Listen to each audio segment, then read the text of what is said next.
বসিরহাটের যা পরিস্থিতি মনে হচ্ছে নিরাপদ সরকারকে জেতাতে পারবেন? সন্দেশখালী এলাকা আরো আমাদের লিড হচ্ছে, এটা বলে রাখেন। সন্দেশখালীতে আমরা জিতছি, যে প্রার্থীর বাড়ি রেখা পাত্র ওখানে বলছে জিতছে, আপনি কি বলেন? পাত্রকে কেউ ভোট দেবে না, সব সাজানো নাটক। তৃণমূল এবং বিজেপি দুজনে সাজানো নাটক চলছে। হাজী নুরুল ইসলাম বলছে 1000 ভোটে হলেও জিতবে। 2009 সালে হাজী নুরুল লোকসভা কেন্দ্রে দাঁড়িয়েছিলেন। তিনি বাদুড়িয়াতে বলে গেছিলেন যে বসিরহাট বাসী যদি আমার দোয়া করে ভোট দেয়, আমি স্বরূপনগর থেকে ব্যান্ডেল পর্যন্ত রেল লাইন করে দেবো। আজকেরও সে কাজ একটাও হয়নি। এই সেই হাজী নুরুল মিথ্যাবাদী, একজন প্রতিশ্রুতি মিথ্যা দেয়। যেভাবে ভোট হয় মনে হয় আপনারা বুথ রক্ষা করতে পারবেন? আমরা বামপন্থীরা গণতন্ত্রে বিশ্বাসী, আমরা বুথ দখল করবো না।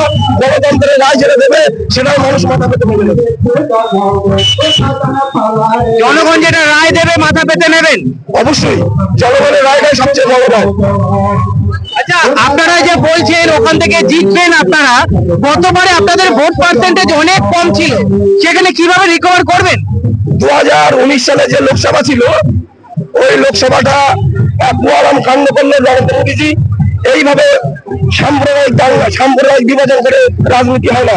2024 সালে বামপন্থী বসিরহাট থেকে আমাদের কমরেড নিরাপদ সরকার বিপুল ভোটে জয়লাভ করবেন, এই আশা রাখি আমরা শেষ করছি। বিজেপি বলছে সিপিআইএম কে ভোট দেওয়া মানে টিএমসি কে জেতানো।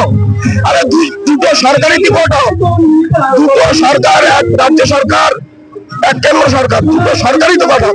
নাহলে যদি গঠন না হতো, আজকের অভিষেক ব্যানার্জি, মমতা বন্দ্যোপাধ্যায় মমতা ব্যানার্জি লক্ষ্মীর ভান্ডার দিচ্ছে, আপনারা কি দিচ্ছেন? এটা জনগণের কাছ থেকে নিয়ে জনগণকে দিচ্ছে টাকা। টাকা তো জনগণের কাছ থেকে নিয়ে জনগণকে দিচ্ছে। 2019 সালে যে লোকসভা নির্বাচন হলো, তাতে বিজেপি 18টা সিট পেল। এরা সম্পূর্ণ আরএসএস এর হাতে তৈরি মমতা ব্যানার্জি, সম্পূর্ণ আরএসএস এর হাতে তৈরি মমতা ব্যানার্জি। দুটোই তো আরএসএস, এক নরেন্দ্র মোদীজি, মমতা ব্যানার্জি, দুটোই আরএসএস। এটা তো বোঝাপড়া আছে ভিতরে। মোহাম্মদ সেলিম আপনার দেখলেন সেদিনকে, গত পরশুদিন ঘাড় ধাক্কা দিয়ে বার করছে, আপনাদের আত্মবিশ্বাস কি বেড়ে গেছে এই কারণে? আমাদের মোহাম্মদ সেলিম মুর্শিদাবাদে জিতছে, কোনো রকম সন্দেহ নেই। পরিকল্পনা কি নিয়েছেন বিজেপি কে হারানোর জন্য, টিএমসি কে হারানোর জন্য? দুটো দলই তো বললাম সাম্প্রদায়িক দল, এক সাইডে বিজেপি, অপরদিকে তৃণমূল। আর কি বলবো, দুটোই তো সাম্প্রদায়িক। বিজেপির মিছিল তো দেখলাম, বিশাল মিছিল গিয়েছিল রামনবমীতে বসিরহাটে। রামনবমী করে কোনো লাভ হবে না। হিন্দুরা রাখতে গিয়েছে যে মন্দির, টাকা দিয়ে লোক আনা, টাকা দিয়ে লোক আনা। ইস্যুতে যখন ভুগছে, তখন ওরা রামনবমী মিছিল করছে। আসলে বাংলায় 34 বছর যখন বামফ্রন্ট সরকার চলেছে, বাংলায় দুর্গাপুজো হতো, ঈদও হতো একইভাবে। কখনো এই সরকারকে আমরা দেখিনি যে রামনবমীর উদ্যোগ নিয়ে মিছিল করতে বা ঈদে মসজিদ উদ্বোধন করতে। আমাদের আসলে বাংলায় এখন ছাত্র যুবরা রুচির ইস্যু নিয়ে লড়াই করছে। বিজেপি বলছে, শুভেন্দু অধিকারী বলছে সিপিআইএম কে ভোট দেওয়া মানে টিএমসি কে ভোট দেওয়া। উনি কি বলছে ওনার কথা নিয়ে আমরা বার্তা দিচ্ছি না। উনি নিজের তৃণমূলের গোডাউন থেকে এসছে, ওনার কথা আমরা বার্তা দিচ্ছি। মমতা ব্যানার্জি লক্ষ্মীর ভান্ডার দিচ্ছে, আপনারা কি দেবেন? লক্ষ্মীর ভান্ডারের পরিকল্পনা তো কখনো বন্ধ হয় না।